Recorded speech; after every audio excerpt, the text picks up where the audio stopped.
Hello friends. Welcome to health tips with doctor Manish. आज हम बात करेंगे कि डेंगू फीवर के दौरान हमें किन किन चीज़ों का ध्यान रखना चाहिए। तो सबसे पहले ट्रीटमेंट के बारे में। डेंगू फीवर में पेशेंट्स के बदन में दर्दें होती हैं, उनकी मांसपेशियों में दर्दें होती हैं, जोड़ों में दर्दें होती हैं, सिर में दर्द होती है, आंखों के पीछे दर्द हो सकती है। तो जब भी आपको डेंगू फीवर के ये सिम्टम्स हैं तो दर्द को कम करने के लिए आप पैरासीटामोल 650 मिलीग्राम हर 4 से 6 घंटे में ले सकते हैं। कोशिश करें कि आप डिस्प्रिन, एस्प्रिन, ब्रूफन या किसी भी तरह का पेन किलर ना लें। डेंगू फीवर में कभी भी पेन किलर नहीं लेने चाहिए। ये आपके शरीर में ब्लीडिंग को बढ़ा सकती है और प्लेटलेट्स को कम कर सकते हैं। दूसरा जो ध्यान पेशेंट को रखना होता है वो है कि ऐसा कौन सा टाइम है जिसमें पेशेंट्स को ज़्यादा ध्यान अपना रखना चाहिए। तो फ्रेंड्स, डेंगू फीवर में जब भी फीवर होता है पेशेंट्स को ज़्यादा प्रॉब्लम नहीं होती। इस दौरान पेशेंट सीरियस नहीं होते। जब भी पेशेंट्स का बुखार टूटता है, कई पेशेंट्स में ये 3 दिन में बुखार टूट जाता है, कईयों में 7 दिन में बुखार टूटता है। तो बुखार टूटने से अगले 1 से 2 दिन में पेशेंट्स को अपना ध्यान रखना पड़ता है। इसे हम क्रिटिकल फेज बोलते हैं। ये वो टाइम होता है जब पेशेंट्स के खून की नालियों में से प्लाज्मा के लीकेज होना शुरू हो जाता है, शरीर में डिहाइड्रेशन के सिम्टम्स आना शुरू हो जाते हैं, शरीर में पानी इकट्ठा होना शुरू हो जाता है, ब्लड की सर्कुलेशन ठीक ढंग से नहीं हो पाती, जिससे कि हमारे ब्रेन में, लिवर में, किडनी में, हार्ट में ढंग से ब्लड का सर्कुलेशन नहीं हो पाता और धीरे धीरे ये अंग खराब होने शुरू होते हैं। तो इस 3 से 4 दिन में अपना जरूर ध्यान रखें, अपने डॉक्टर को रेगुलर अपना चेकअप कराएं और जितना हो सके फ्लूइड्स की क्वांटिटी बढ़ाएं। अगर पेशेंट घर में ट्रीटमेंट ले रहे हैं तो उन्हें वार्निंग सिम्टम्स का जरूर पता होना चाहिए। ये वार्निंग सिम्टम्स हैं कि ट्रीटमेंट लेने के बावजूद भी आप में कोई इंप्रूवमेंट नहीं आ रही है, और जब बुखार टूटता है उसके 1 से 2 दिन में अगर आप बहुत ज़्यादा वीक फील करते हैं, आपकी कंडीशन खराब होती है, तो आप इमीडिएटली डॉक्टर को चेक कराएं।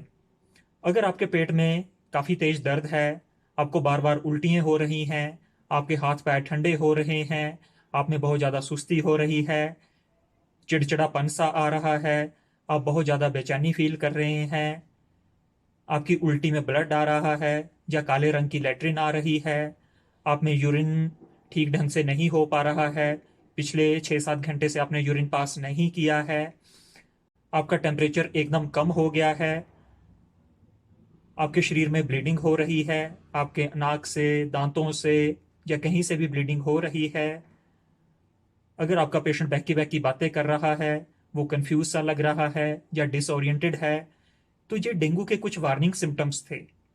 अगर ऐसे कुछ सिम्टम्स आते हैं तो इमीडिएटली डॉक्टर को चेक कराएं। अब मैं आपको बताऊंगा कि डेंगू में सिवियरिटी के क्या साइंस होते हैं। ये साइंस हैं, अगर आपका ब्लड प्रेशर 90/60 से कम है, या आपका ब्लड प्रेशर पहले के मुकाबले में 20 या इससे ज़्यादा कम हो गया है, आपका हेमाटोक्रिट 50 से ज़्यादा चला गया है या पहले के मुकाबले में 20 से ज़्यादा बढ़ गया है, आपका ब्लड प्रेशर की जो रीडिंग है उसमें ऊपर वाले ब्लड प्रेशर और नीचे वाले ब्लड प्रेशर की रीडिंग में अगर डिफरेंस 20 से कम आ रहा है तो ये भी एक वार्निंग साइन है। अगर आपकी पल्स पहले के मुकाबले में 20 या इससे ज़्यादा बढ़ गई है, ये भी एक वार्निंग साइन है। अगर आपके शरीर में एक्टिव ब्लीडिंग हो रही है और अगर आपके प्लेटलेट्स 20,000 से कम चले गए हैं तो ये भी वार्निंग साइन है। इनका आप जरूर ध्यान रखें। कभी भी ये साइंस आपके शरीर में आते हैं तो इमीडिएटली हॉस्पिटलाइज हों और अपना ट्रीटमेंट लें। अब हम बात करेंगे सीवियर डेंगू हम किसको बोलते हैं। ज़्यादातर पेशेंट्स के मन में यही आता है कि सीवियर डेंगू का मतलब है कि प्लेटलेट्स बहुत ज़्यादा कम हो जाना। तो सिर्फ प्लेटलेट कम होना ही सीवियर डेंगू का साइन नहीं है। अगर आपका प्लेटलेट्स इमीडिएटली फॉल करते हैं, 20,000 से कम आ जाते हैं और आपका साइड बाई साइड आपका हिमाटोक्रिट एकदम बढ़ना शुरू हो जाता है और ये 50 से ऊपर चला जाता है, और जब आप अपनी बाजू को कुछ देर तक दबा के रखते हैं और उसमें 1 इंच में 20 या इससे ज़्यादा नीले रंग के निशान दिखते हैं, तब हम बोलते हैं कि आपको सीवियर डेंगू हो रहा है और आपको इमीडिएटली हॉस्पिटलाइजेशन रिक्वायर्ड है। डेंगू के दौरान आपने कई बार हिमेटोक्रिट सुना होगा कि हिमेटोक्रिट हिमेटोक्रिट हिमेटोक्रिट का ध्यान रखें। ये जो हिमेटोक्रिट होता है, ये हमारे शरीर में प्लाज्मा लीकेज को इंडिकेट करता है। जब हमारे शरीर में प्लाज्मा लीकेज होती है तो हमारा शरीर का हिमेटोक्रिट एकदम बढ़ता है। इस स्टेज पे हमें इमीडिएटली फ्लूइड्स की रिक्वायरमेंट होती है। तो कभी भी आपका हिमेटोक्रिट बढ़ता है, साइड बाय साइड आपका प्लेटलेट्स कम होते हैं, तो ये सीवियर डेंगू का साइन है। तो इमीडिएटली आपको फ्लूइड्स की रिक्वायरमेंट है। जब ये हिमेटोक्रिट बढ़ता है तो हमारा ब्लड घना हो जाता है, हमारे शरीर में ब्लड का सर्कुलेशन प्रॉपर ढंग से नहीं हो पाता, जिसकी वजह से हमारे ऑर्गन्स में प्रॉब्लम आना शुरू हो जाती है। और इस मल्टी ऑर्गन फेलियर्स की वजह से हमारी डेथ हो सकती है। ये सिर्फ प्लेटलेट्स की कमी की वजह से कभी किसी की डेथ नहीं होती।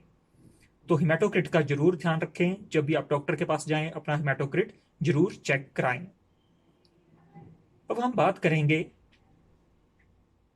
कि डेंगू का कौन सा अटैक ज्यादा खतरनाक होता है। अगर हम पहले अटैक की बात करें, अगर आपको पहली बार डेंगू हुआ है तो आपको ज़्यादा सीरियस डेंगू होने के चांसेस कम है। लेकिन अगर कुछ टाइम के बाद आपको दोबारा से डेंगू होता है या अगले कुछ सालों में दोबारा से डेंगू होता है तो आपको सीरियस डेंगू होने के चांसेस ज़्यादा हैं। तो सेकेंड टाइम जब भी या थर्ड टाइम जब भी आपको डेंगू होता है, उस टाइम अपना ज़्यादा ध्यान आप रखें। अगर हम लीवर फंक्शन की बात करें तो जिन पेशेंट्स को डेंगू होता है उनमें लीवर के एंजाइम्स बढ़ना शुरू हो जाते हैं। ये लीवर के एंजाइम्स जिसे हम एसजीओटी एसजीपीटी बोलते हैं, ये डेंगू फीवर में बढ़ते हैं। लेकिन डेंगू हेमरेजिक फीवर में ये काफी मात्रा में बड़े हो सकते हैं। तो जब भी आपको डेंगू होता है और आप लीवर के फंक्शन टेस्ट करते हैं, अगर आपके एंजाइम्स नॉर्मल आ रहे हैं, बहुत ज्यादा नहीं बढ़े हैं, तो इसका मतलब है कि आपको सीवियर डेंगू नहीं है। डेंगू वाले पेशेंट्स में जब बुखार टूटता है उससे अगले 2 से 3 दिन काफ़ी क्रिटिकल होते हैं। ऐसे समय में हो सकें तो डॉक्टर्स को रोज चेक कराएं और अपना फ्रीक्वेंट अपने प्लेटलेट्स, अपना हिमेटोक्रिट, ये सारे चेकअप आपको करना चाहिए। सो फ्रेंड्स, ये डेंगू वाले पेशेंट्स के लिए कुछ प्रिकॉशंस थी, कुछ एडवाइस थी। ये आपको अपने ध्यान में रखनी है और अपना बचाव करना है। So thanks friends, thank you very much.